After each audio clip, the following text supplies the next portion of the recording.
attending the training.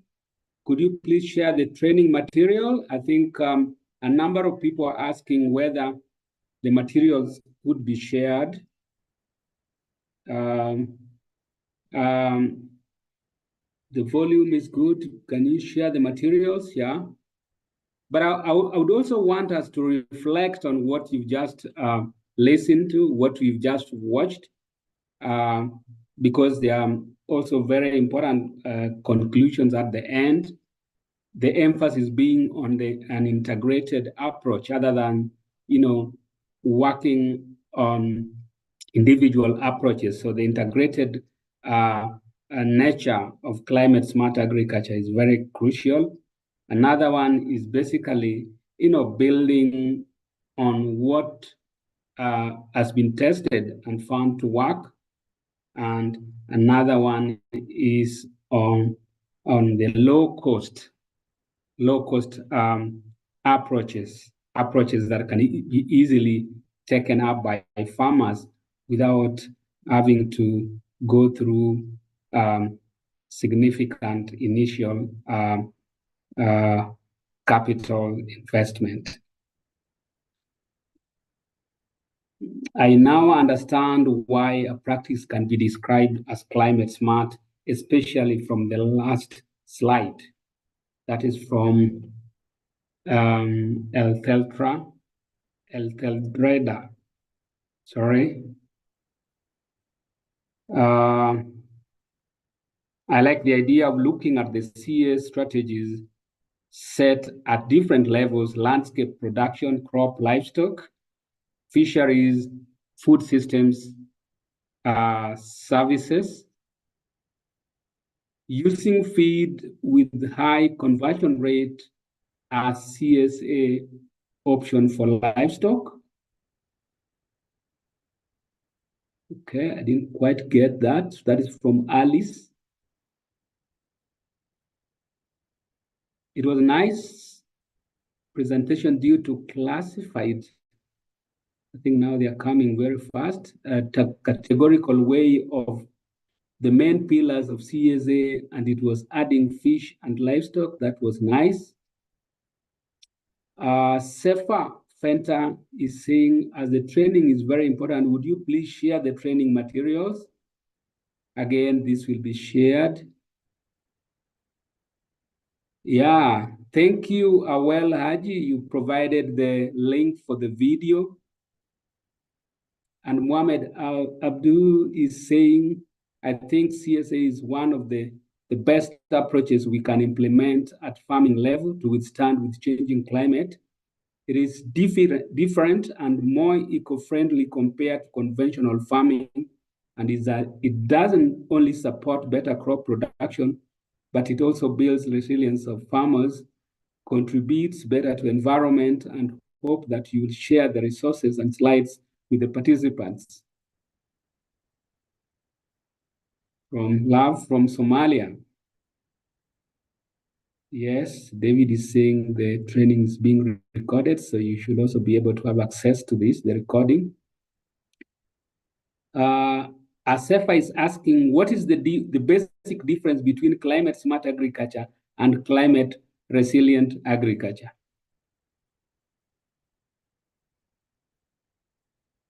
Asefa is asking the basic difference between climate smart and climate resilient agriculture. I would say it is just the either side of the same coin. Yeah, because climate smart agriculture is basically meant to confer resilience. So besides increasing productivity, it's meant to address climate change mitigation, but also to enhance resilience against climate change.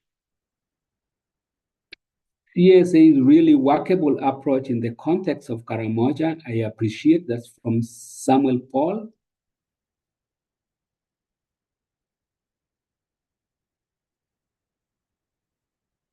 Yeah. CSA, okay, I think I read that too. So I think we can continue sharing more views on this as basically a way of recapping what we've learned in the last 2 days. And as we do that, David or Nada, do you have the quiz ready so that we can? Yes. Yeah. The quiz is ready actually. Yes. So You want can us you to share just it now? share it on the chat and then we can proceed with that. We shall share. It's actually now embedded on Zoom. We managed to get it uploaded. Okay. So Okay. yeah, participants will just. Thank you. Yes, Is practicing permaculture part of climate smart agriculture approach? Yes, because permaculture, just like any other sustainable uh, practice or approach to agriculture, also promises to increase productivity, to reduce greenhouse gas emissions, and also to enhance resilience of farming systems. So the polls are up, the questions are up. Maybe the participants can start answering. Yes. So the questions are up. You can see them up there, so you can respond to them as we also go through this.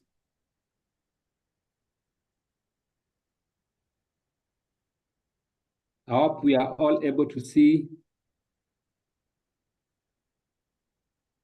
the quizzes. Yeah.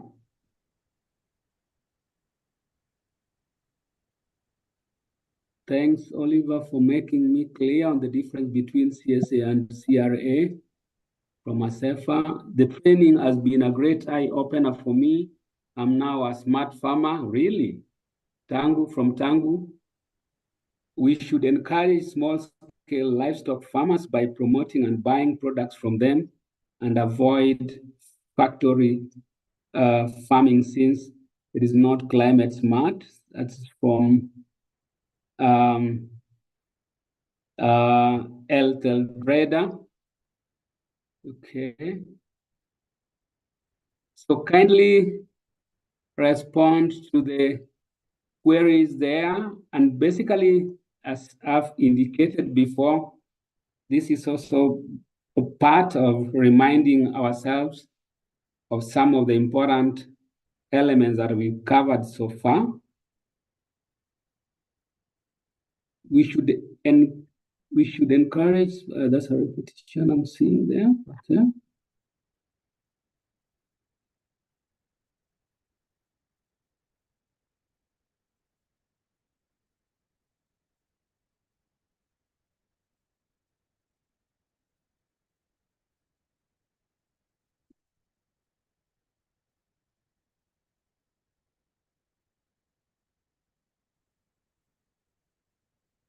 So, David, you let me know when you're ready from your side, because we must be monitoring the responses as they come in.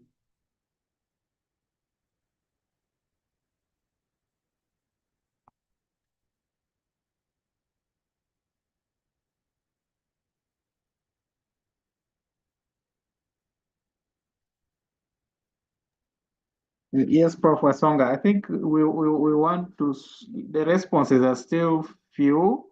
Maybe we give participants 1 more or 2 more minutes. Yeah, let's have 2 minutes to complete the quiz. Sorry, would you return the quiz because I submit the quiz without answering all the questions? That's from Tidie. Is that really possible? David, I don't think it's possible. No. I think Yeah. let's people complete all the questions. Yes.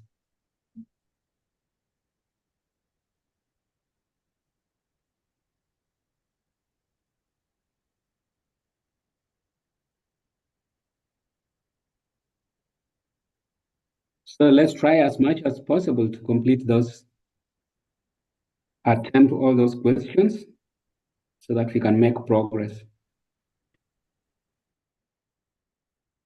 Wokat Stebini, CS practices are crucial for enhancing production, soil health, and addressing climate and mitigation.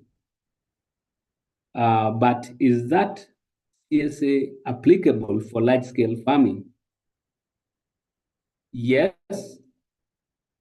you can practice climate-smart agriculture both at small scale and large scale. And again, the practices and the technologies employed would vary also with the objective.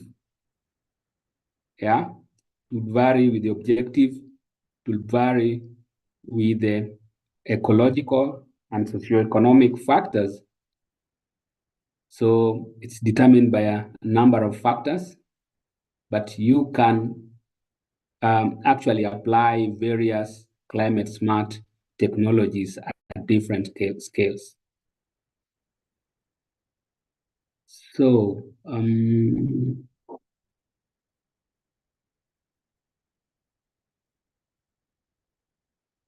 one better step we can focus is establishing regional partnerships, as this will facilitate cross-learning and sharing best practices that each country is employing.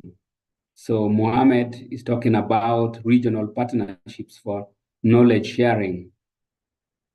Very key, because I'm sure we are all doing different things or the same things in various locations. So sharing is very, very crucial so that we can also all learn from one another. Is it possible? Because just after answering one, the submit becomes active. Maybe something technical. Simon Peter. I appreciate CSA presentations a lot since it provides further CSA knowledge.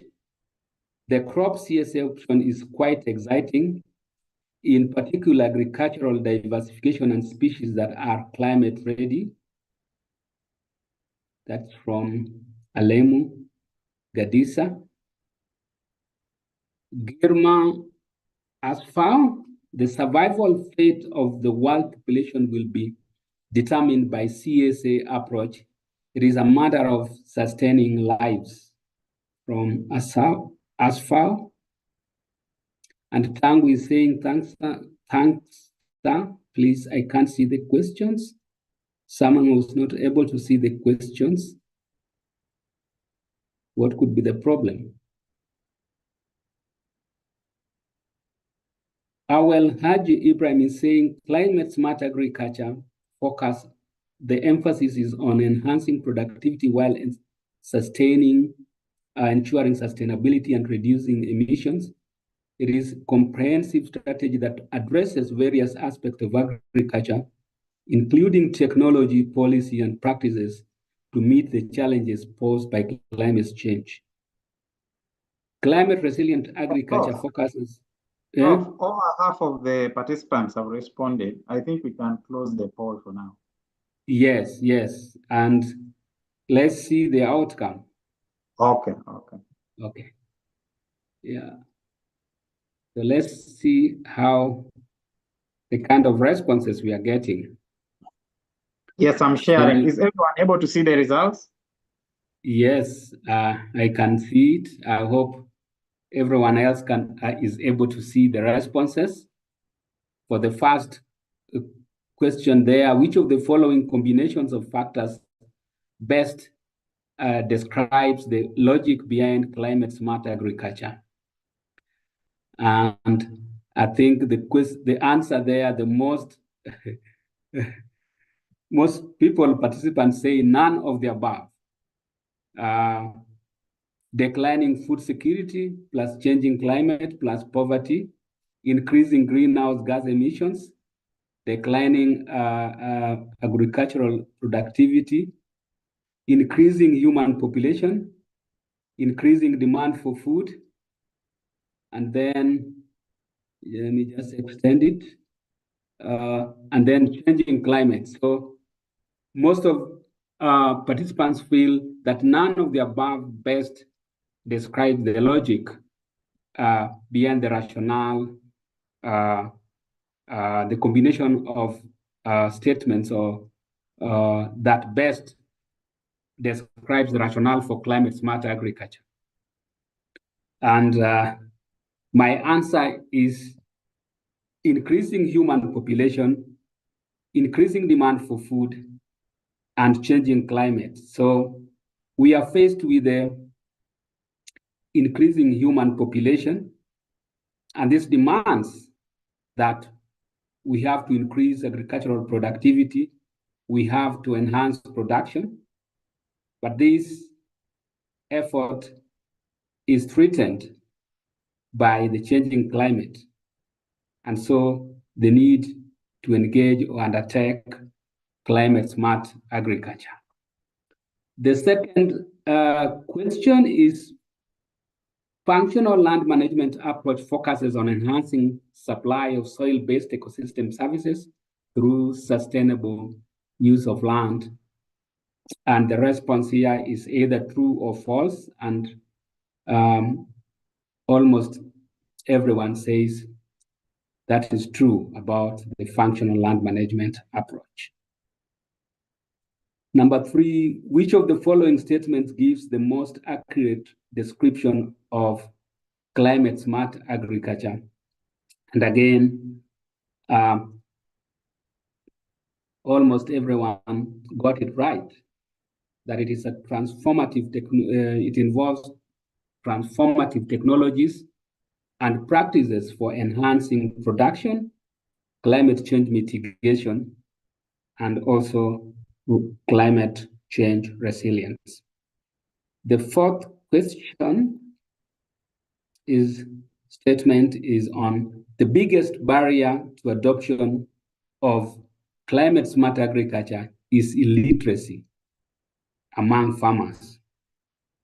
And apparently, majority is more or less kind of 50-50, but a majority are saying it is true.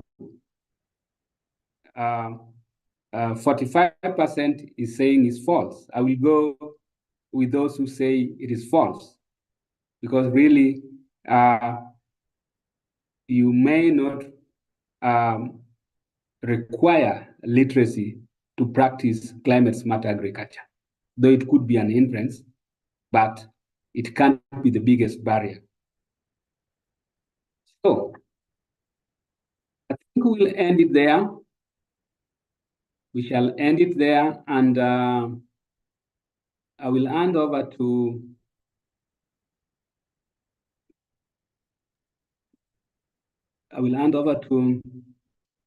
Professor Kibe to pick up from there before I come back.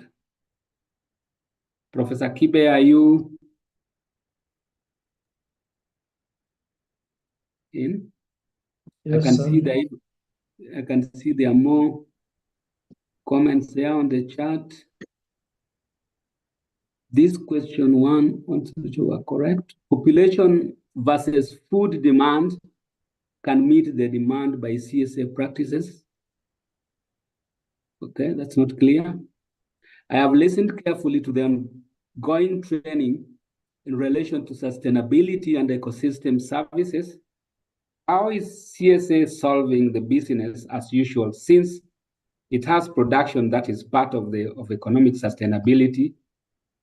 Because I understand in economics, production is very key.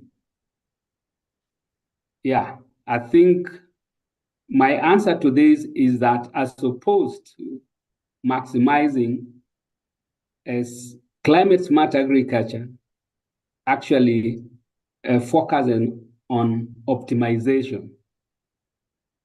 And the fact that the approach is cognizant of the fact that there are trade-offs makes it different from the approach where maximizing productivity or production or economic development is the goal.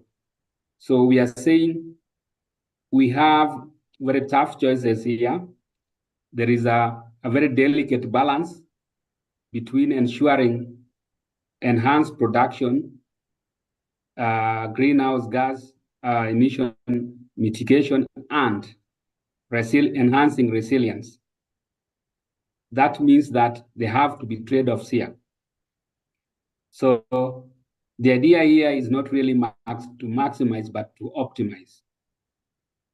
So that is what is unusual about climate smart agriculture. And someone is asking, Kamara is asking, what is the difference between climate smart agriculture and agroecology? Agroecology would pass as a climate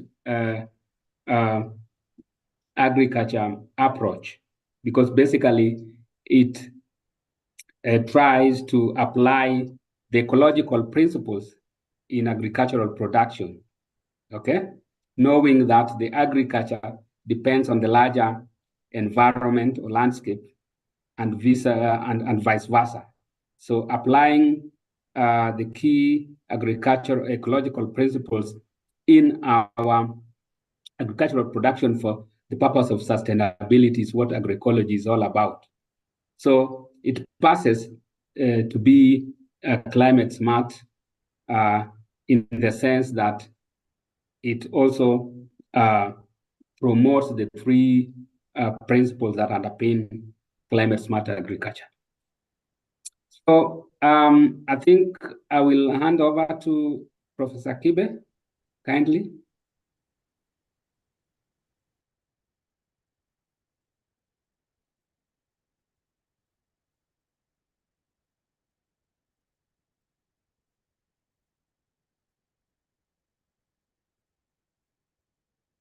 Okay, thank you very much, Oliver. You have stopped sharing, I hope. Good afternoon, everybody. I hope you can all hear me. It's good to meet you once again in the midst of a heavy schedule. And I hope that you have been able to learn from us. I just wanted to share from where we had stopped yesterday. I only had a few more slides left, and hopefully we should be able to have a few questions just to see how much we have learned through the course of this study. We had reached about talking about the climate smart agriculture practices that are normally practiced in ecosystems, and I think we had talked about the retention ditches. And I had moved on to the next one, which was, I'm trying to get my cursor to move. Okay. We have here what you call as check dams. Check dams, these are small temporary or permanent barriers constructed of rock, as you can see in that figure there, gravel bags, sand bags, fiber rolls or usable products placed across a gully. So this is the gully where you find there is usually runoff, and it really causes erosion, as you can notice. And with time, it becomes deeper and deeper, and it's even dangerous for animals and people to cross, especially when there are heavy downpours. So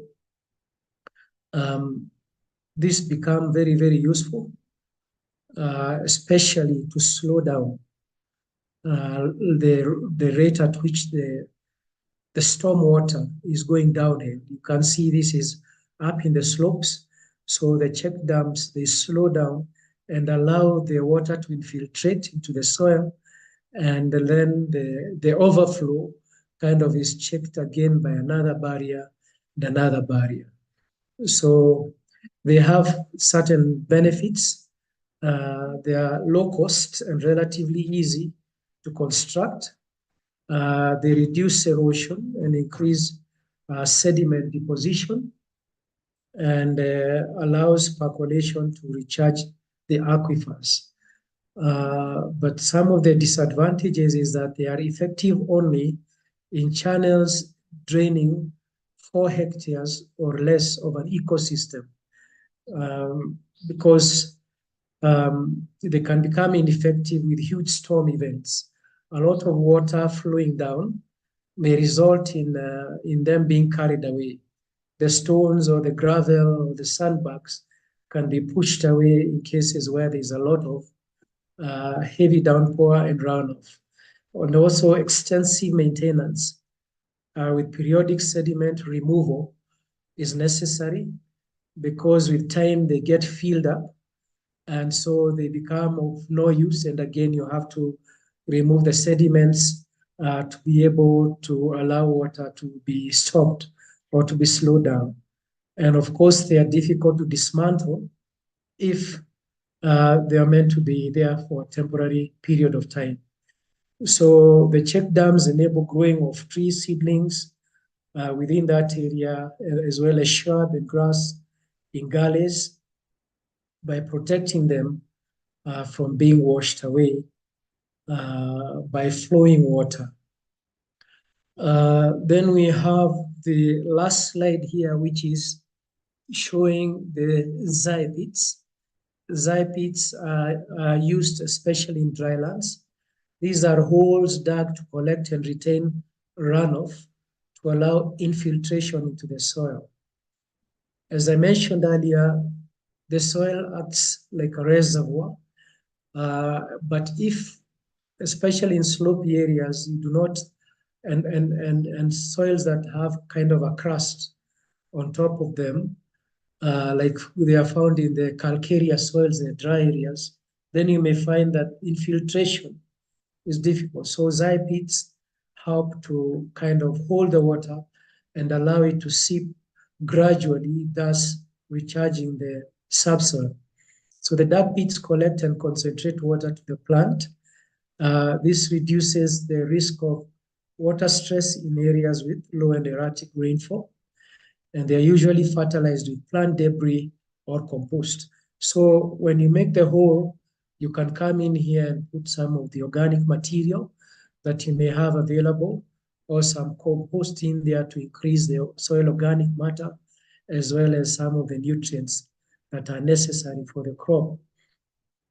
So they are primarily used to cultivate crops, for example, sorghum, maize, millet, cowpeas, sweet potatoes, groundnuts, and bananas. So the crops are planted in these pits as soon as the rainfall starts. So that's a good example of how a zai pit looks like. So with that, I come to the end of my presentation. I had wanted us to look at some questions, which I would request David to put up so that we can look at them. We also have further readings. We have given a lot of literature from where you can get all this information. In fact, some information you might only be able to get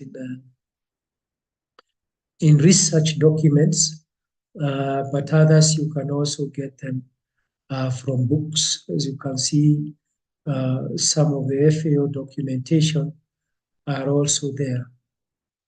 So we will provide all this so that you may be able to have access for further reading. David, are you able to post some of the questions that I would want the students to, and the participants and the potential trainers to just go through, so that we can be able to see how much we have understood on the CSA practices. Yes, Prof. Kibe, should we post all of them at once, or let me check? I think we have categorized them. Yeah, I think there were like 3 categories in Yes. the presentation, so I'm not sure what kind of of course there were those that were you kind of say true or false. There were those that also had options for selecting, and there were those that even had a combination of true and false as well as. Okay. I mean, let's just first start with one. yeah, maybe take the first category. The first one is just a true or false. Yeah, try and increase the font. It's a bit small. Let me just put it to cover the screen. Is everyone able to see?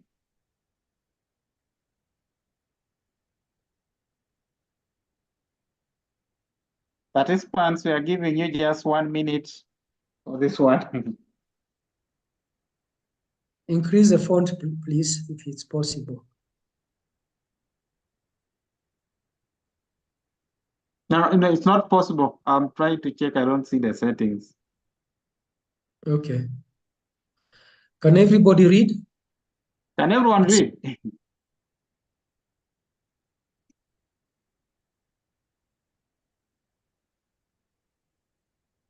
Afforestation enhances carbon sequestration and improves soil fertility, thereby achieving the 3 CSA pillars of productivity, resilience, adaptation, and mitigation. Resilience is another name for adaptation.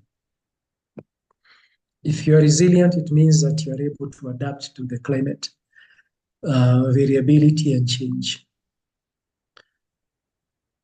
Okay, I think we can move to the next one. I hope for this one. Yeah. Do we show results for this, or we first finish all of them?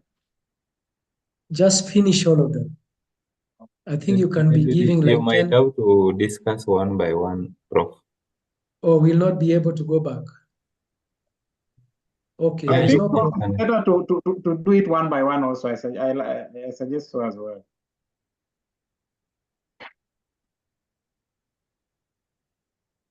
Okay, let me share the results for this one. Then we finish it and then we go to the other one. Okay. Okay. Yes, true. The answer is true. As we know, as we said, so long as you are increasing the biomass, you are absorbing carbon dioxide through the process of photosynthesis. So it helps it achieves productivity because you're enhancing biological growth. Also, it helps in adaptation, and of course, it absorbs the carbon dioxide. Next. Okay, let's move to the next one.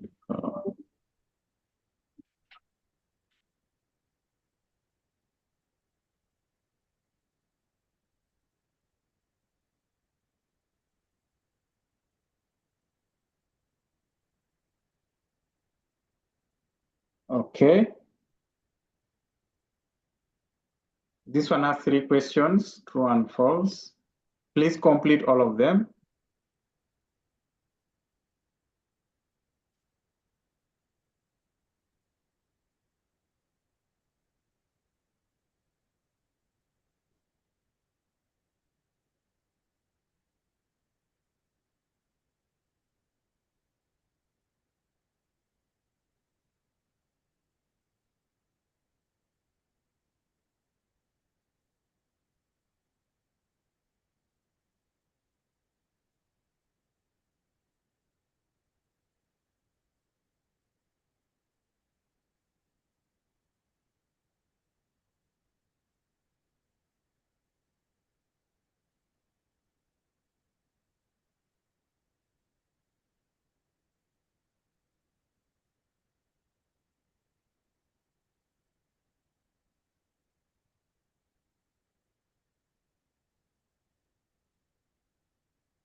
Okay, one more minute and we stop the poll.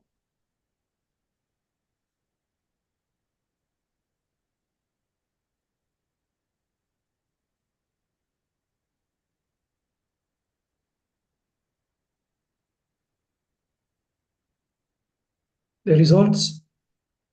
Okay, let me show.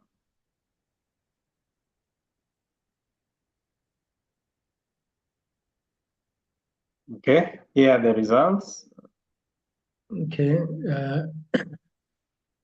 Methane production mostly is produced by ruminants. Of course, also non-ruminants also produce because they are not able to digest the, what we may call as a lignified material. So it is true, but when it comes to the amounts, then it is mostly the ruminants. Because it remains in the stomach and they regurgitate it, they return it back. So to a large extent, for those who understand the mechanism, you may say it is false, but also non-ruminants, to a very small extent, they also contribute to CH4. The second one is irrespective of the crop type, increased ground cover and biomass shows increased carbon sinks and sequestration. It is true because even the very pastures that are out there, anything that you grow, it assimilates carbon dioxide and makes it into carbohydrates. So they also sequester carbon dioxide and therefore they provide carbon sinks. Livestock contribute up to 14% of methane produced for agricultural activities through enteric fermentation. It's also true. Enteric fermentation in livestock is one of the biggest contributors of methane gas in the globe, and therefore they result in global warming. Okay, thank you. Let's move on to the next. Okay.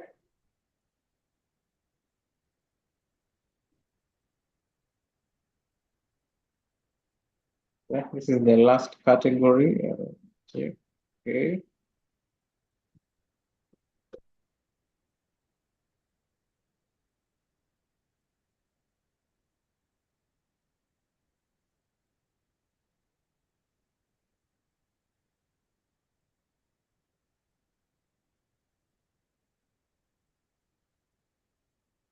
Yes, are you able to see it? It's on.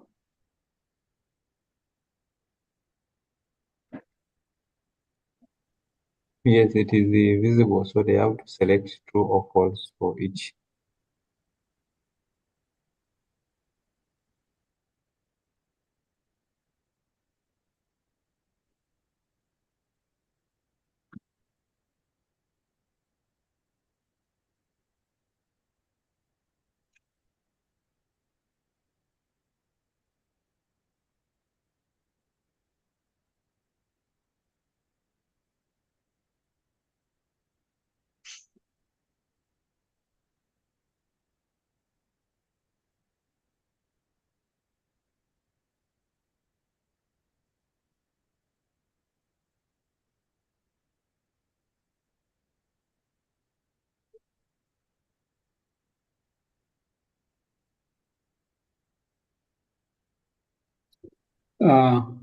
Prof. Kibe, Yes. someone is saying that you stop sharing. Okay. Yeah.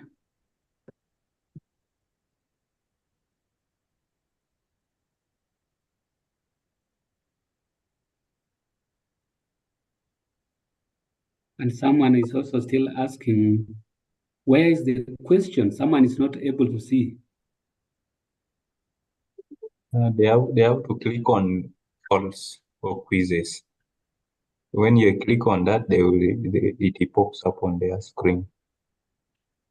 Sometimes also it is there, but because the screen is minimized, they are not able to see.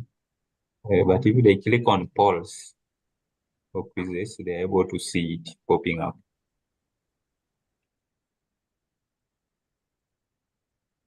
So you're saying they click on Q&A?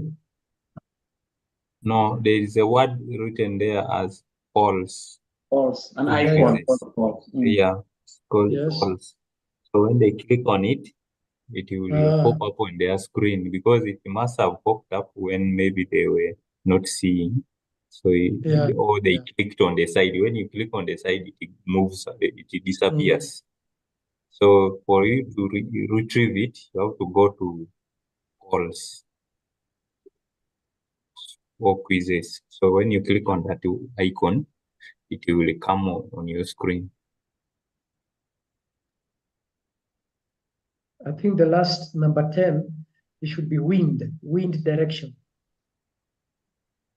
not wing. It Or should be wind direction. wind direction. Yeah.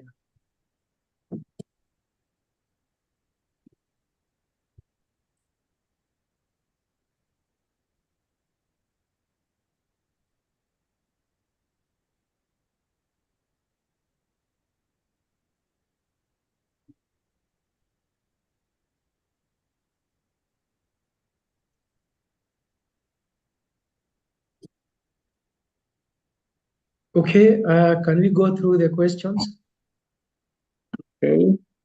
And the answers? Yeah.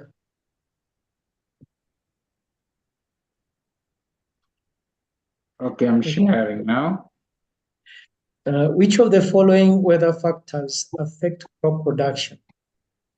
Answer true or false. The first is rainfall. Yes, that is true. Crop spacing, that is no. Crop spacing is not a weather factor. This question was a bit tricky. It asked for weather factors. Crop canopy, it is no. It should be false. This is more or less the size of the crop above ground biome, so it's not a weather factor. Temperature, yes, 100%. I think people got that. Is it? I don't know how. No, All no. are saying Prof, when you 76%. want, if you want to see the actual distribution, you put a cursor on top of it. It To put a tells cursor, you even me, I'm saying. temperature. True is 97%, and then Okay. 3% false. Yeah, okay. You hover the cursor over it, you will see. All right. That's interesting. So I think crop canopy, that is a parameter for, leaf area index. It's not a weather factor. Temperature is yes. So at least most of you, 97% got it right. Water logging, is water logging a climatic issue? It's not a factor of weather. It's an effect of weather. When it rains a lot, then you might get a lot of water. So 70% of you got it right. Relative humidity, yes. That's the percent of water vapor in the air or in the atmosphere.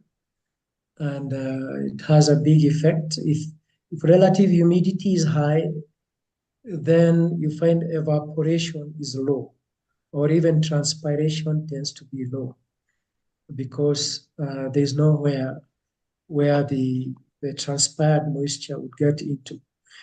But dew point, yes, dew point is where you find dew occurring on plants, and it's considered as one of the weather parameters that can help in determining humidity even.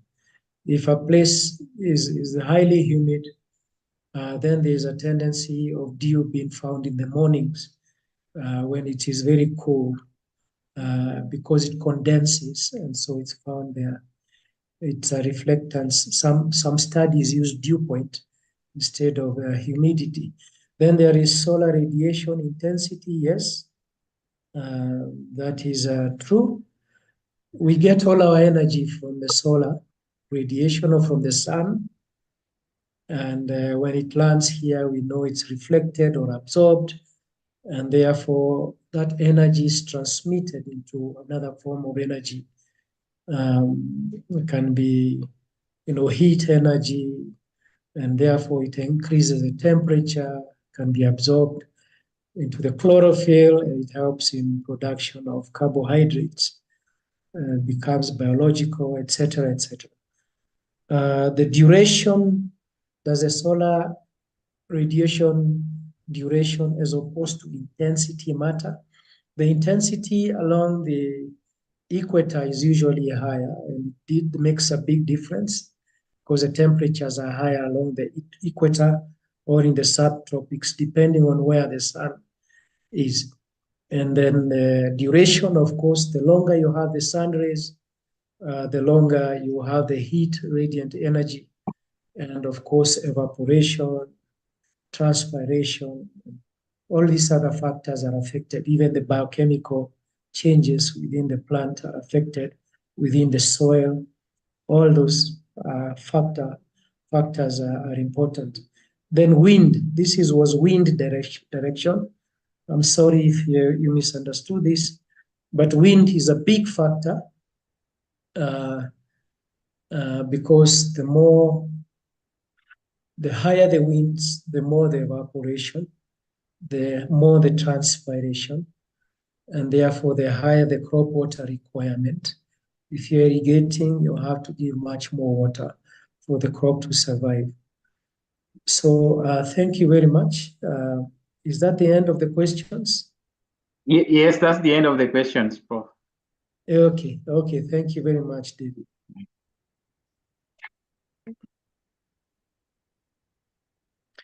I think I'm through, Oliver. I hand over the session to you. Yeah. Thank you very much, Professor Kibe. I think we are slowly getting towards the end of this training. And again, to break the monotony, I will share with you a video. And I want you to watch this video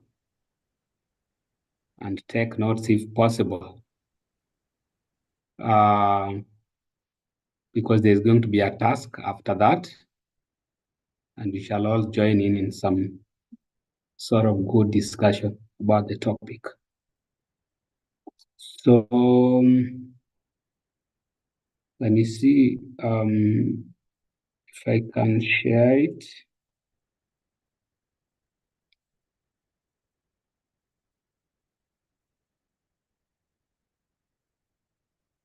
Oh, I think there is a question here, Oliver, which was, is it wind speed or wind direction?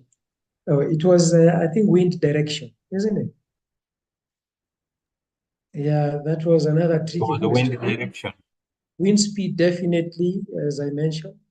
Wind direction, not really. Of course, it's a factor depending on how you have planted you have oriented your crops.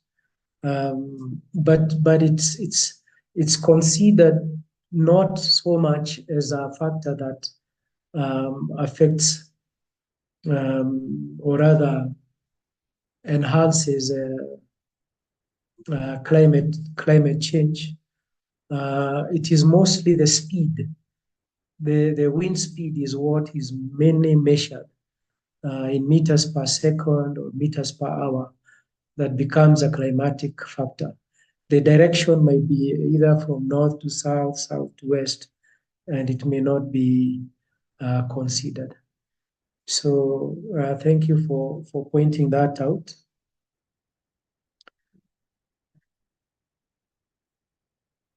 Okay. I think that's it.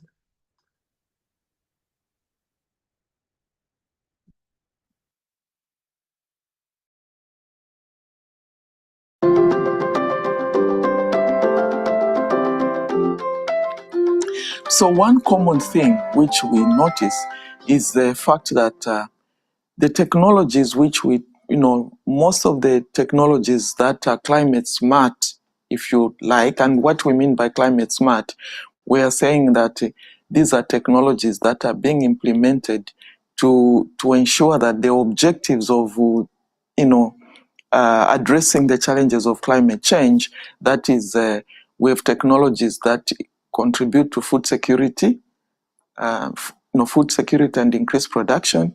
They contribute to adaptation or resilience building towards climate change, and they contribute to mitigation. Most of these technologies are knowledge intensive. What we mean by being knowledge intensive is that it's not like when you release a variety of a maize seed, for instance, a new maize variety, which gives a little bit more yield. It's straightforward. The farmer, if you have demonstrated to the farmer that this variety produces more than the other one, they'll grow it and it produces more. However, for a knowledge-intensive technology, for instance, conservation agriculture, all of a sudden you take soil and also rotate. It means that you have to explain to the farmer why that has to be done. So it means that there's a lot of investment in the capacity building. You require, the extension officer also has to understand why. What is the rationale behind that? And when we are dealing with so many smallholder farmers, it means that we need to have adequate resources for training. We need to also invest in the training of the extension officers themselves. We also need to improve the accessibility for farmers to the inputs that are required for them to achieve those gains. What we've seen in the field is the farmers who have been successful, the ones whose lessons we are picking to ensure that other farmers also pick up this, are farmers who, when you go and you sit and listen, they are like scientists themselves. They've appreciated, they've understood. What we've seen is a lot of gaps in terms of this knowledge that farmers pick up and appreciate, is because sometimes projects are so quick to achieve results that they don't spend enough time to get farmers to a level where they are so capable of convincing others. A lot of time you just say, no, conventional is not good for you. You do conservation agriculture without spending the time.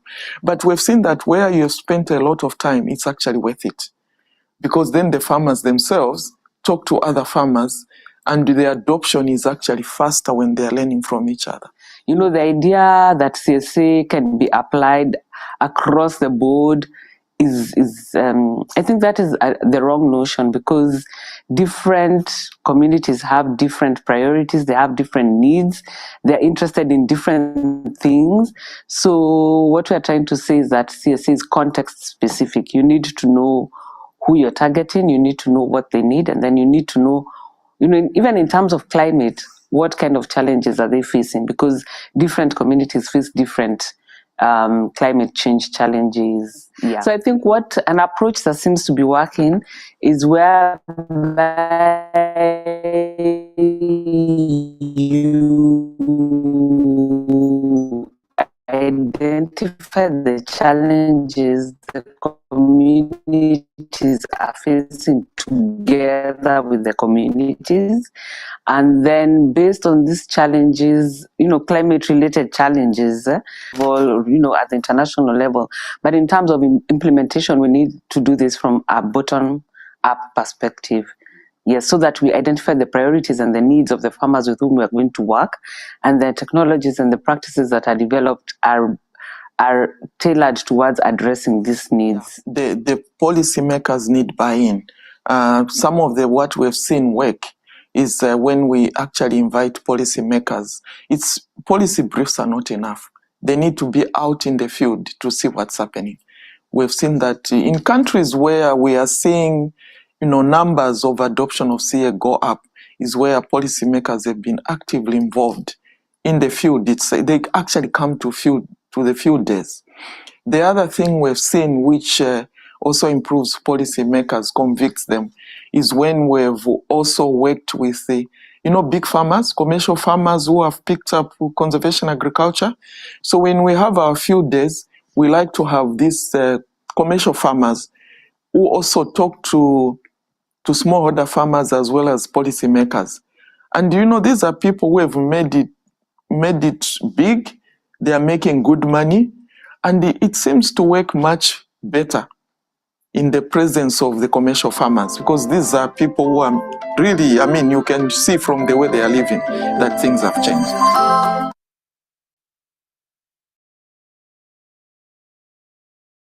So that was a brief one, but really loaded with what we needed to capture in our last topic of this module. And this is about the enablers and barriers to adoption of climate smart agriculture. So having listened to the video, I want us to use the chart to reflect on what the video was all about. Specifically, I would like you to tease out some of the barriers to adoption of climate smart agriculture and some of the corresponding solutions to or enablers that have been mentioned in the video. So that would be the first task, to basically summarize what we picked from the video in terms of enablers and barriers. We can use the chart. So it's a free listing. It's a free listing, so just use the chart and I will pick them up as they stream in.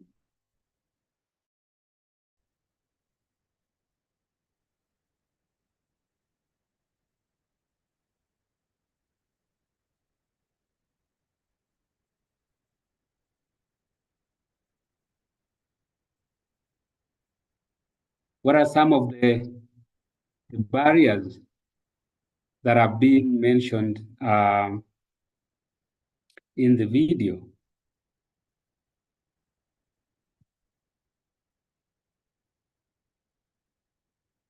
Kindly use the chart to do this.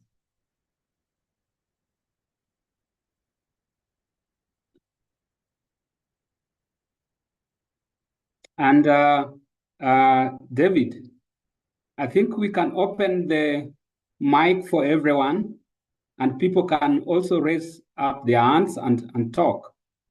So let's not limit ourselves to the chat. You can also raise your hand. Yes, I think there are some raised hands. Let me check if I can authorize. Yeah, so that we can also listen to those who are able to talk. So yeah, I'm seeing the comments already coming in. Someone is talking about. We have allowed Kabishanga. Shaka, Kabishanga. And then also Yes. How are you all? How are you all? Can you hear me? We can hear you, Shaka. How are you? We are fine. I'm called Kabishanga Shaka. I'm located in the southern western Uganda, near the Mount Rwenzori. Okay, I'm requesting that you share with us the presentation so that we can be able to internalize it, and for the next session, we can be able to make our contribution. I thank you. Thank you, Shaka. The materials will be shared. Yes. Okay, it's a great pleasure. Thank you, Daniel. Daniel, next is Daniel.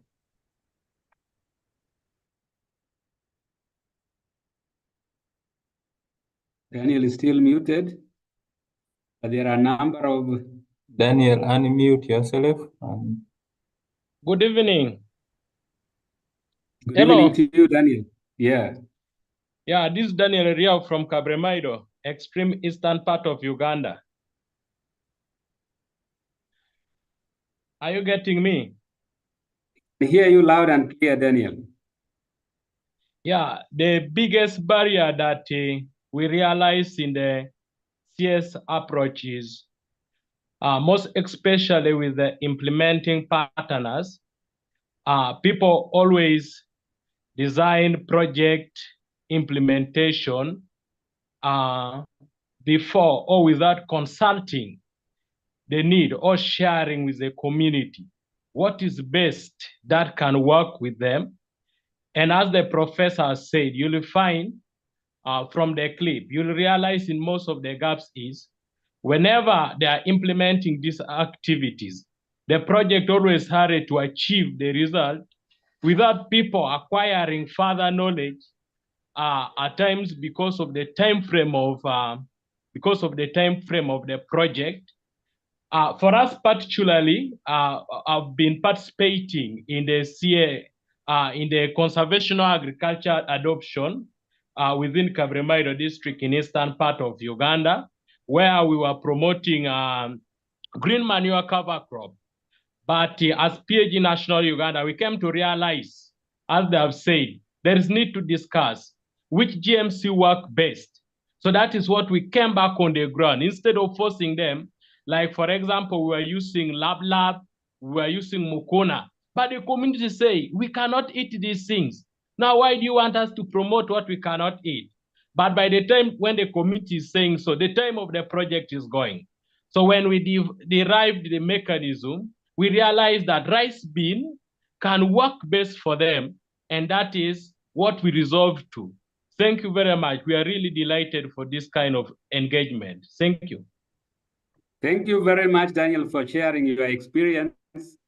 And that's very, very crucial because we're talking about co-learning with the community to be able to actually design together with them the right technology for their locality. So that is some nice experience from Uganda. Thank you, Daniel.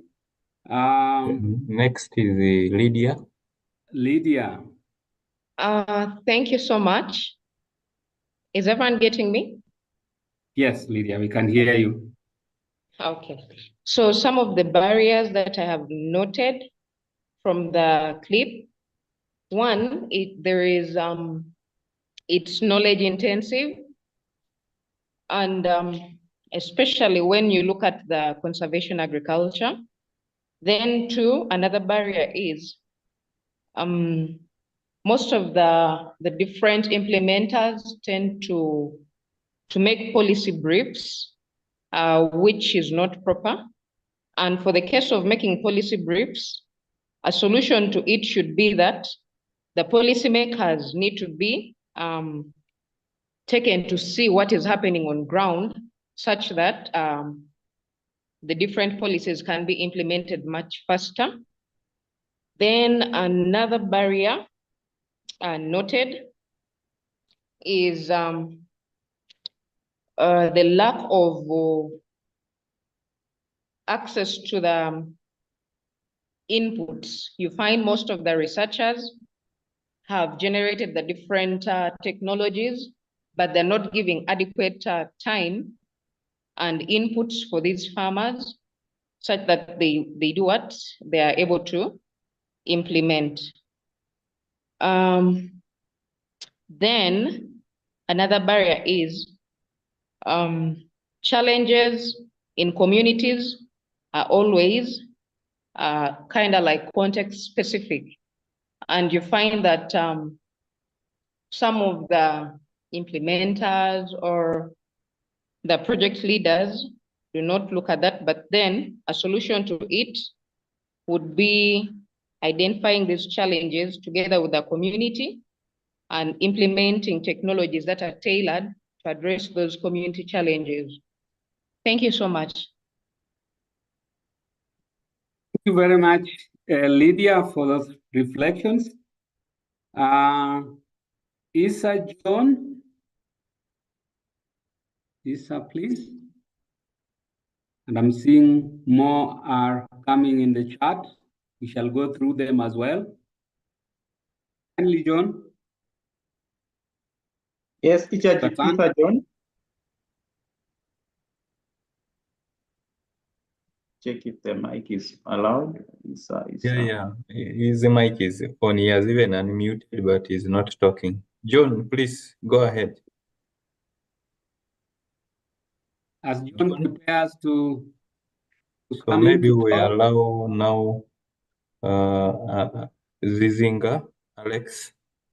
Alex, kindly. Alex or Samuel. Alex or Samuel, whoever comes first. Yes, this is Alex. Can you hear me? Yes, we can hear you, Alex. Go on, please. Yeah, thank you for the presentation. Most of the barriers have been mentioned by the previous speaker, and actually it is unfair that one person will mention all the barriers, but I could also maybe supplement that compatibility of knowledge from scientists and farmers is one of the barriers, especially farmers have known for a long time what they practice and how they practice it and why. So when a scientist comes in with an innovation, farmers have to question why is it being implemented and how does it favor them in terms of the benefits on the yield and sometimes on the cultural aspects. So it's one of the barriers which cuts across social cultural context, but this one affects the adoption and the implementation of CSA. Thank you. Thanks you, Alex. A very important point there. You're talking about the relevance, the coherence, the socio-cultural acceptability of some of these technologies. And that's why it's very important that these are actually built on what is acceptable to the farmers themselves. Samuel.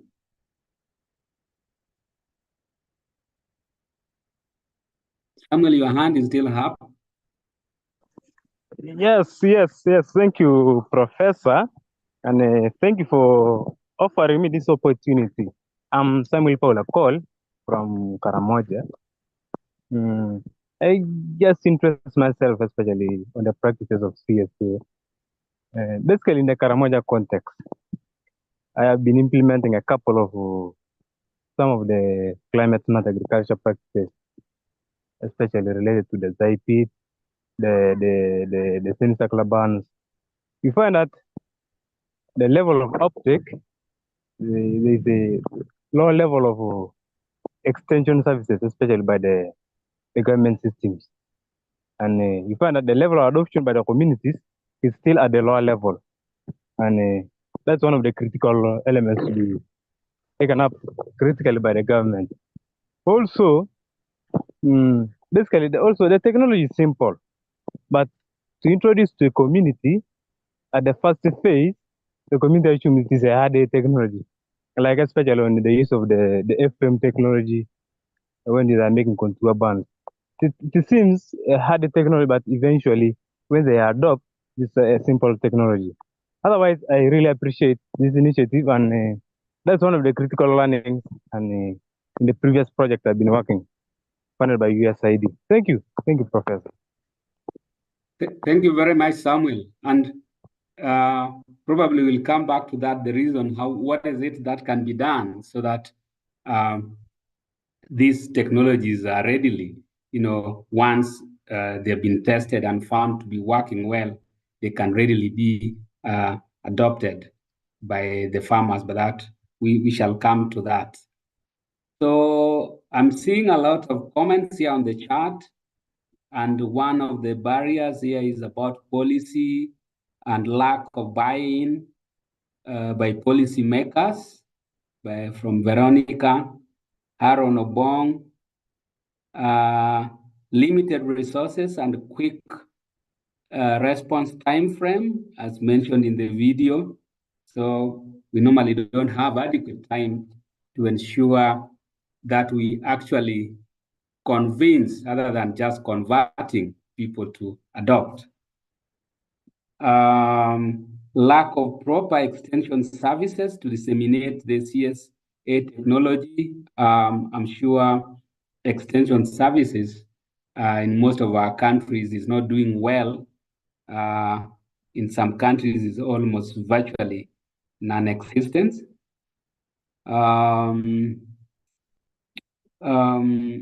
Another one, there is another barriers is uninformed extension staff, lack of transports, support to extension services, reach out to farmers, failure by policymakers to consult farmers. So again, the issue of facilitation of the extension work,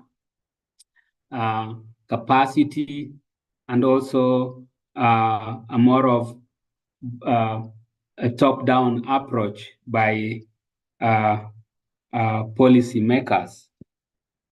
And then from Negasa, the opportunities for CSA are availability of land, water, and young human resources.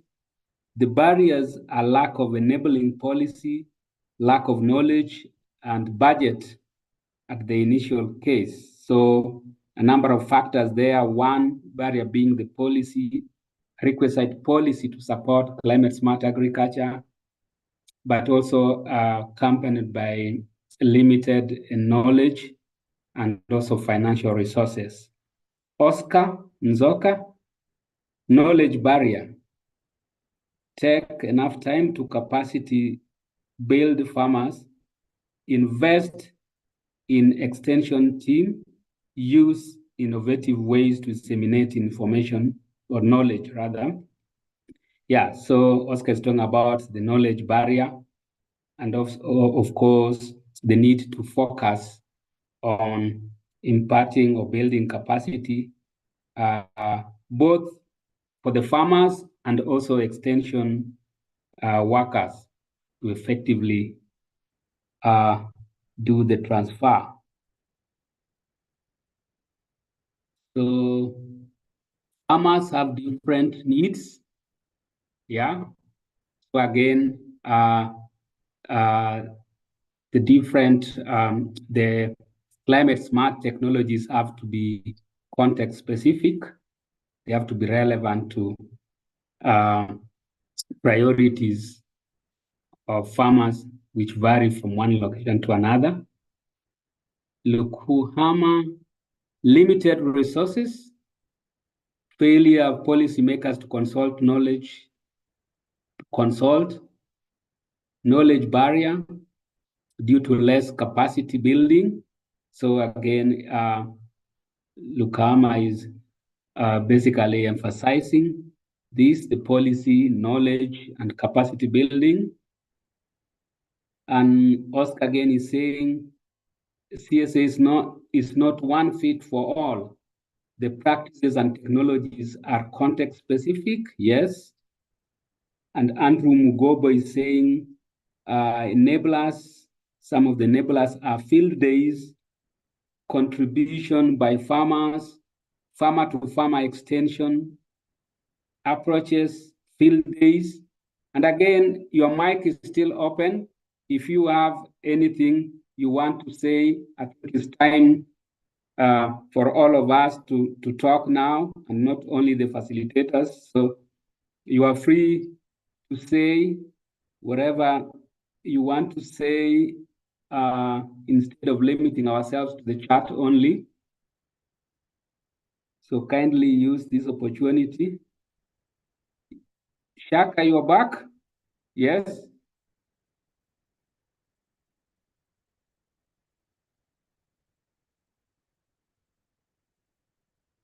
Shaka?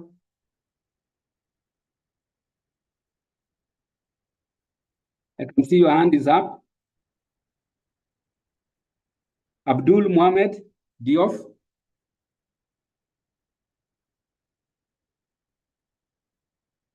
Unmute.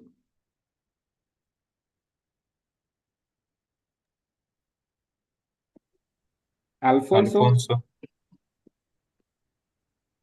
Hello. Hello, Prof. Yes, go on, Kasongo. How are you? Fine, thank you.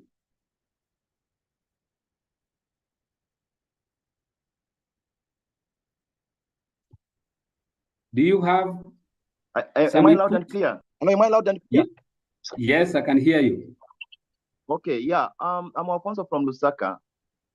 You know, one of the barriers that we face, like Zambia, is lack of inclusive policy that support climate smart agriculture. And I was shocked just last week when I was tasked to do a roundup of to do a little bit of a research on the organic crops, fresh vegetables that are being sold on Zambia's biggest market, which is the Soweto market.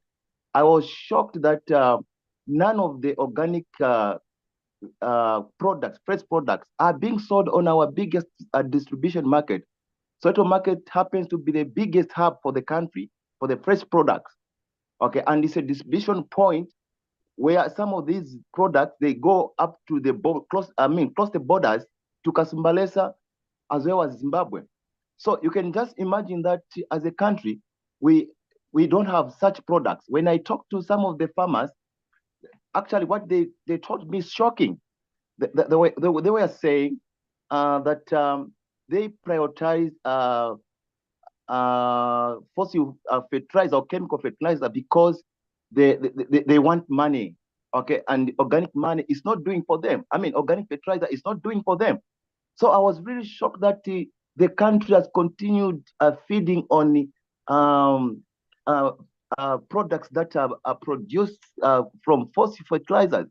So we can imagine that if the government can deliberately come up with an inclusive, a deliberate policy that is inclusive, that promotes organic farming, I think that could be good, can trigger something, can trigger some commodities, some products to be found on such marketing place. So I'm sure this is a good platform for us to discuss some of these challenges that we face, especially that Zambia is one of the countries that is distributing food to other countries, and then you find that this country doesn't even have organic fresh food that are grown from organic or smart agriculture. That's dangerous for the country. So lack of inclusive policies, I think, is really affecting climate smart agriculture. Thank you. Thank you very much, Kasongo. There again, still emphasizing the need for requisite policies to be able to form the basis for government support for the appropriate climate smart agriculture practices. Very key, I agree with you, because nothing will actually proceed in a sustainable way unless we have a backing from the government as well in terms of policies and also strategies and plans to implement them. Osman. Okay, may I proceed, Professor? Yes, please. Oh, thank you very much. My name is Osman Mohammed. I'm from Ethiopia. Currently working on sustainable agriculture and food security project based on in Qatar. So actually, since 2021, I was working on sustainable agriculture-based project, specifically focusing on the African context. So I tried to figure out, especially in the context of climate smart agriculture. So far, based on our study, we figure out some really basic and critical challenges, especially when it comes to our continent and For me, I tried to categorize them into 10 basic at micro level challenges. So when for example, when you talk about CSA, it requires really technology and advancement. So especially in Ethiopian context, we found out there is limited access, especially for those technology-based CSA practices. And of course, the other issue was knowledge and information gap is there, because, for example, we can understand when we say CSA, however, when we try to implement it into at micro level or at a small farmer level, they do not understand it. So we need a very comprehensive platform that can help us to really give training and necessary information for those who are really implementing. We are maybe researchers or we are policymakers whatsoever. We can't easily understand it, but it's still we are seeing it challenging when we are trying to implement it at the farmers level. The other issue that I can see is just the financial issue. I mean, financial barrier, because CSA requires, in one side, CSA by its very nature is costly, because we are trying to shift the existed platform with a new, and it has its own initial cost, so technically, which is high. And of course, we need to get a platform for farmers to have a credit access, and we know it's access to credit is really challenging, especially in our context. And the literacy rate is the other issue, especially in Ethiopian context. Almost our economy is more than 80% of our economy is based on agriculture. However, still the ones who are practicing and implementing the agriculture area or the agriculture sector are the traditional farmers. So literacy rate is other significant challenge that really affecting the application of CSA. And of course, there is institutional barriers, because we don't have that much strong institutions that really gives more concentration for CSA and sustainable agricultural practice in general in the countries that really pushes and implement this at country level. And really, we have a question on the implementability of those CSA or sustainable agriculture related policies. At policy level, of course, even we can hear so many policy releases at national level, at regional level, at continental level, but still, when it comes to implementation, it's really challenging. All the time, we really discuss a lot of things about CSA, green economy, sustainable agriculture, green agriculture, and so forth, but still, it is we are facing, and still the policy itself is under question mark. And there is a socio-cultural issue that really affects CSA. That one of our friends has already mentioned this, because when it comes to CSA, we are applying a new technology, a new platform. So there is a resistance to accept such kinds of changes, especially from the farmers' perspective, because they fear that when new things come to them, they feel that they're gonna lose their productivity, or they don't want to get out from their comfort zone or the agriculture systems that they are using or they are applying before. So they resist when we try to implement such kinds of things. So this is one of the other issues that really affect us. And of course, customization is the other issue. I mean, CSA at model level, it's good. However, when it comes to Africa, Africa has several diversification issues. When, for example, if you go to the eastern part of Africa, the nature, the environment, the agriculture system is different from the southern part, from the western part, or from the northern part. So we need to customize the CSA if we need to have a good effectiveness in CSA implementation. I think customization matters. I mean, we have to customize the characteristics of CSA practices based on the nature and the characteristics of agriculture and the geographic behavior of each region, at least. At micro level, again, all these things are really getting attention and focused by the top level, at macro level, by the strategic level, by policy making level. However, when it comes to micro level, I mean, addressing to specific those farmers is really challenging, especially for countries like Ethiopia, who has very dispersed agricultural system and following the most traditional agricultural practices.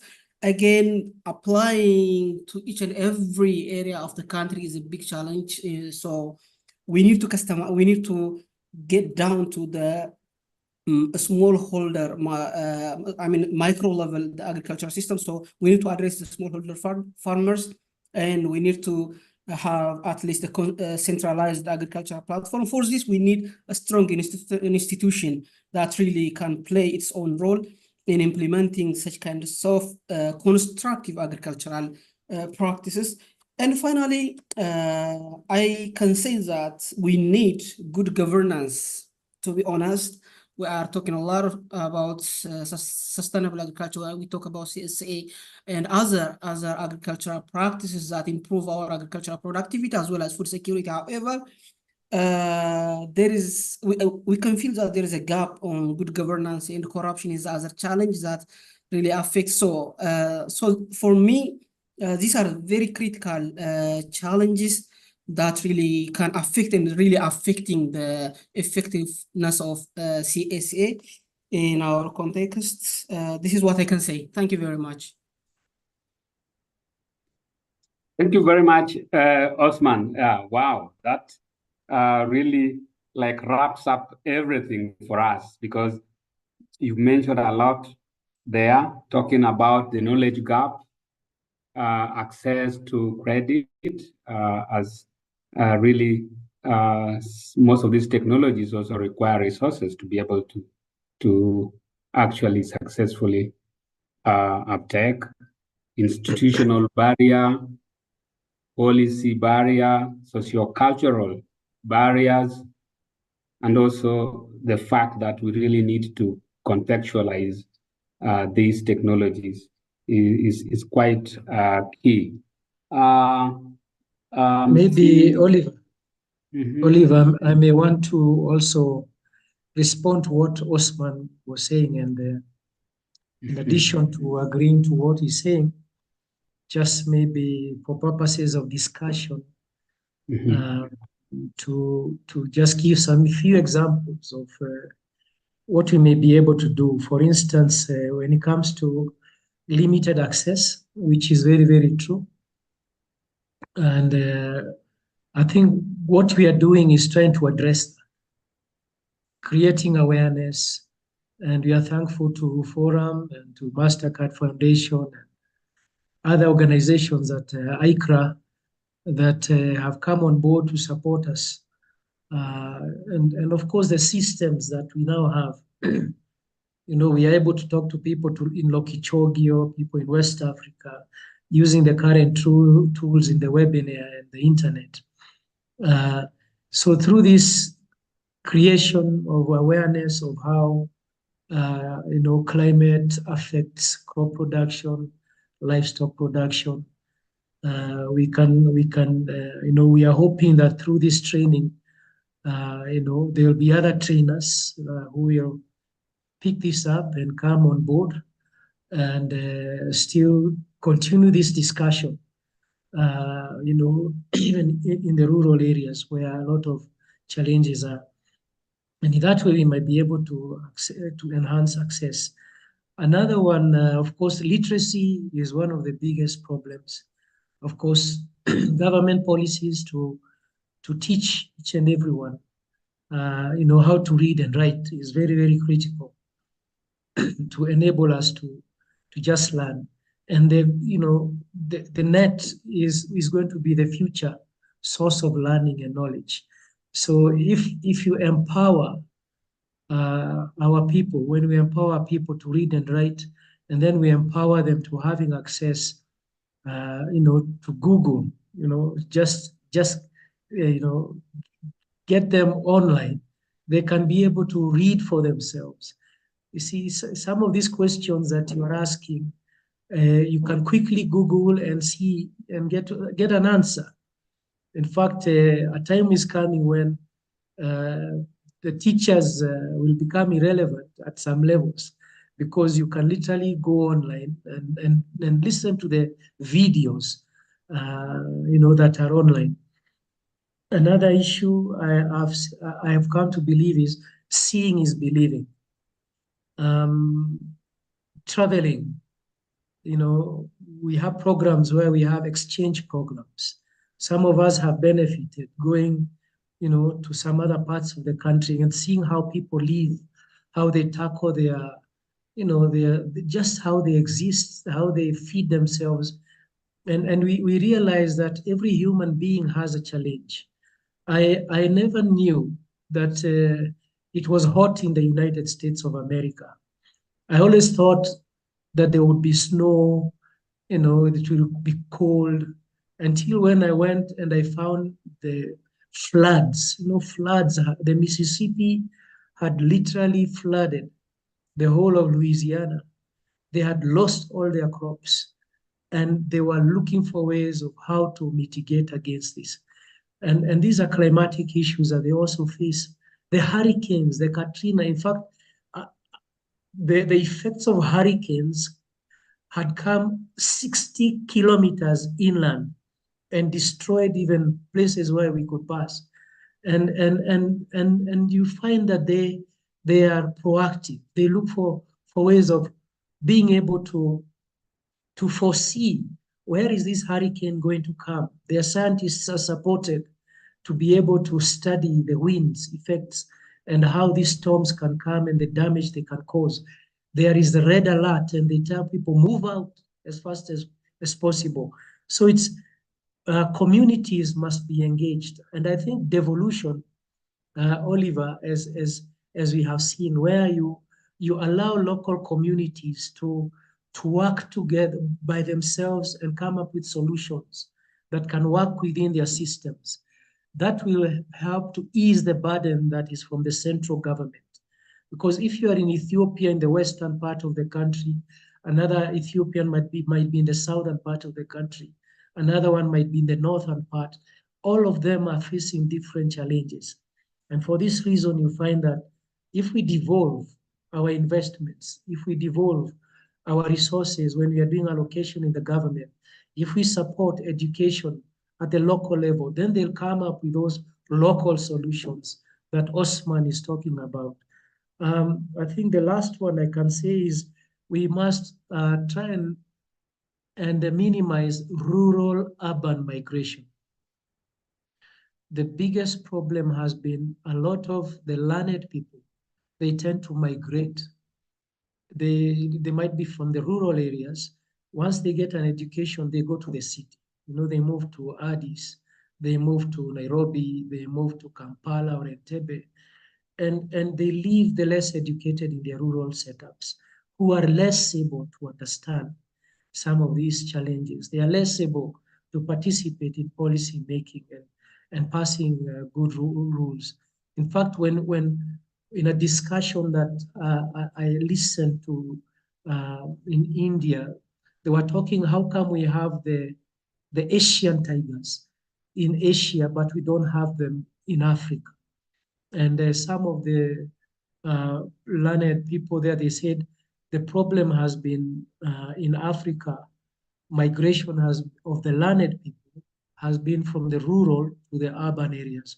But in these Asian countries, they managed to retain the educated people in the rural setups. And those are the people who now brought about changes. Investors now could believe that they can drive and manage enterprises. And so they started investing those companies in the rural setups. And that's how there was a very, very big effect and impact in technology uptake, in learning. The learning institutions were set up in the rural setups. They helped the people to learn and they were able to take up. So I think those are the quick comments I would have to Osman's contribution. And of course, we can continue on discussing. Thank you, Oliver, for this. Yeah, thank you very much, Professor Kibe. And I think we are getting to the end, and I would like to ask the participants to look at the chat and be able to take a few minutes to fill in the end of training evaluation form that has been shared there. You can see the link shared by David. And I'm seeing a comment from Mengistu is saying, this is kindly to assure you that the training is very crucial and highly relevant. This training approach should continue to capacitate the academician regarding the concept of climate smart agriculture. And yes, Mengist, this was one of the reasons for having this module. And for the first instance, we expect to also create awareness amongst different stakeholders, including the academia, the researchers, farmers, and the rest. And for us in academia, the next step is also to try as much as possible to incorporate this in our curricula as a way of having a critical mass of experts and people who can further climate smart agriculture in terms of research, one, and also application or the action part of it, as well as informing policies so that we have the requisite policies, strategies, and plans to be able to take this forward. So it's part of the capacity building, but also creating awareness as well for us. So we are very much glad to have this. And someone is asking about in person. The section will be welcome, please. I think it's basically saying that it would be nice also to have this face-to-face training on this. And please remember to fill in, to complete the form, the evaluation form that have been shared by David. This is a very difficult question on the chat. I've been going through, so if I haven't read your comment, know that most of these have already been mentioned, and so I didn't want to repeat, but it's a very difficult one. Professor Kibe, you may have to answer this one, that how do we reduce greenhouse gas emissions from the wild animals? We are talking about livestock, and livestock has been the culprit, but in some areas, maybe the wildlife, the herbivores are more than the livestock. Don't they also emit the same methane we are talking about? And in most cases, we also expect them to be feeding more on the low quality pastures out there, which we know, of course, will actually produce more methane than high quality feeds that we give to those in the intensive and semi-intensive systems. Yeah, So, thank you, Oliver. I did respond to that in the writing. I had seen that comment and responded. And a quick review I saw was the little research has been really done on wildlife, but they estimate about 10% contribution to methane, especially from the zebras and the elephants. And of course, we have the buffalo. But I think the concern has been the intensification of cattle production for purposes of meat production. Wildlife and the natural systems that were there were not of a big concern. I think the exchanges in the atmosphere could handle and sustain the system. But as I had mentioned earlier on, the intensification, the whole problem is the high demand for meat products has led to, coming up with the intensified systems. People are keeping, like the zero grazing systems that we are having. And, you can keep a lot of animals within a small confined area. And in that area, you can imagine how much of methane is being produced depending on the feeds that are being fed. So those are the creation of awareness is that docket, and not much in the livestock sector, though we know that is also happening. Yeah. Prof, and of course, one of the barriers, one of the challenges is also the scanty information evidence, because it's the CSA technology adoption should also be accompanied, should be evidence-based, should be informed by research. But you realize the debate on extensive system, livestock systems vis-a-vis the intensive one has been a very hot one. So for the wildlife, just like the extensive livestock production system, the methane emissions are actually offset by the way the landscape is managed. It's unlike in the croplands where land is converted, clearing of vegetation to pave way for cultivation and so on and so forth.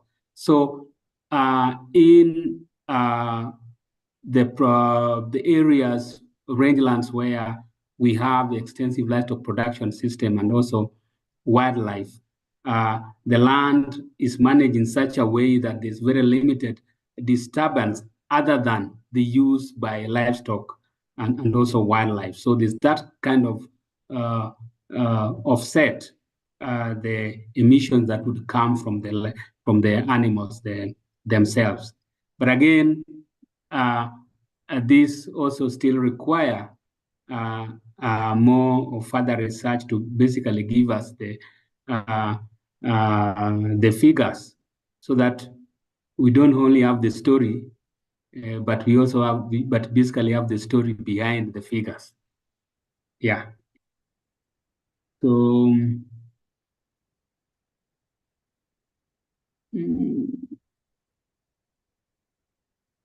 Yeah, thanks for the presentation from day one up to date. It has been great training. I'll be doing my course MSc of Global Change and Sustainable Agriculture with much confidence because of this training. Sure, this kind of capacity building we need for region. Thanks to Forum for organizing this. I greatly appreciate. So as we are basically giving you more time to complete the evaluation form.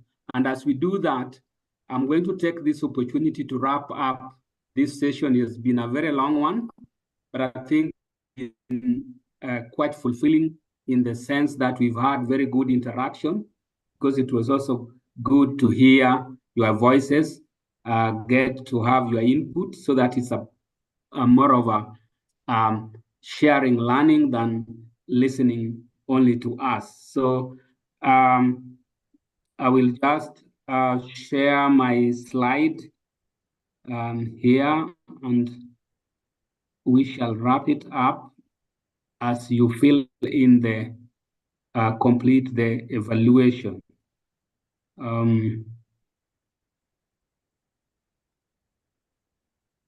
So this is all that you have mentioned, basically put together.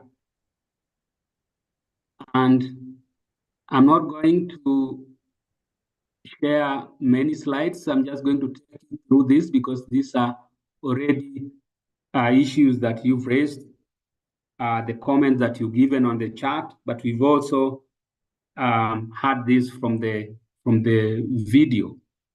And the main enabling factors to adoption of CSA are basically one, capacity building, and this should be for both the farmers and also the extension workers who actually are the linking between the decision makers and the farmers. Adoption of CSA also requires timely extension and climate information services. Another enabler is the knowledge and skills. So there should be appropriate, elaborate, or appropriate way of sharing knowledge or transferring technologies with the farmers.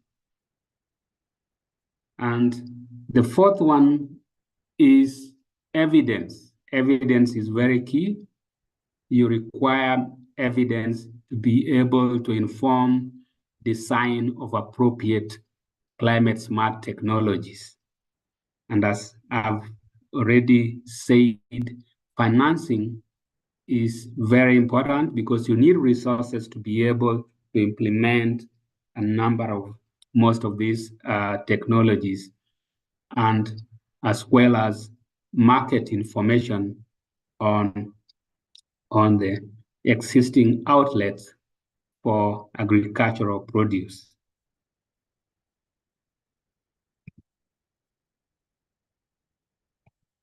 So, and the barriers that I can summarize from what we've discussed are mainly technological in nature, lack of technological skills and understanding of the CSA, limited research, and therefore evidence to inform design of climate smart agriculture technologies, lack or inadequate implementation of existing policies, as been mentioned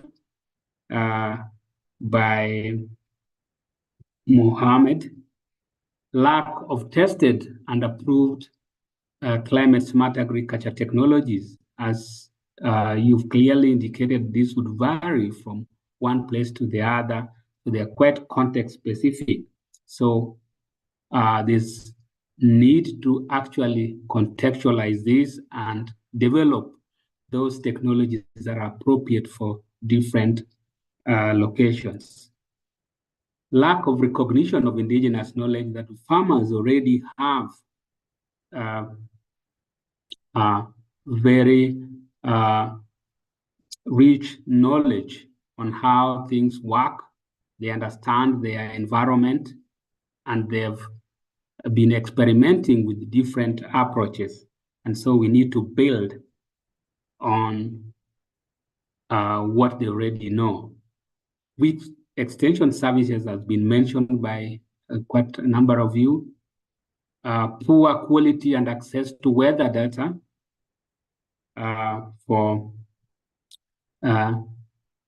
which is also required for modeling, and this could also be attributed to poor infrastructure. Inadequate awareness and access to appropriate and affordable financing. So resources are always a challenge. And then there's institutional barriers, such as lack of capacity coupled with knowledge and behavioral barriers, which hinder adoption. So I will stop there. It was basically to summarize what we've been talking about. And again, I take this opportunity to thank you very much for your time. We started with a very high number of participants, and we've closed with more or less equally the same number of participants. So that shows the kind of interest that you have on this particular topic. So again, I encourage all of you to complete the evaluation form, because this will help us to make this training better in the future. As you already know, this was more of a pilot, and we expect all of you, most of you, if not all of you, to also take this forward as trainers so that we have that critical mass I was talking about of people who understand, have interest, and are capable of advising either on the actual practices or can influence policy or can further research on climate smart agriculture. So with that, I want to ask my colleague, Professor Kibe, to give a parting shot before we hand over back to Florence for the closure. Yeah, dear participants, Oliver, I must say that at the onset, I wasn't very sure that there would be such positive comments. In fact, I'm encouraged by seeing what you're saying you've learned a lot. Some of us take these things for granted because we've been doing some of these things for many years, not knowing that a lot of people do not have access to information. So it's my great appreciation. It gives me more confidence in even doing more research and putting up a better presentation.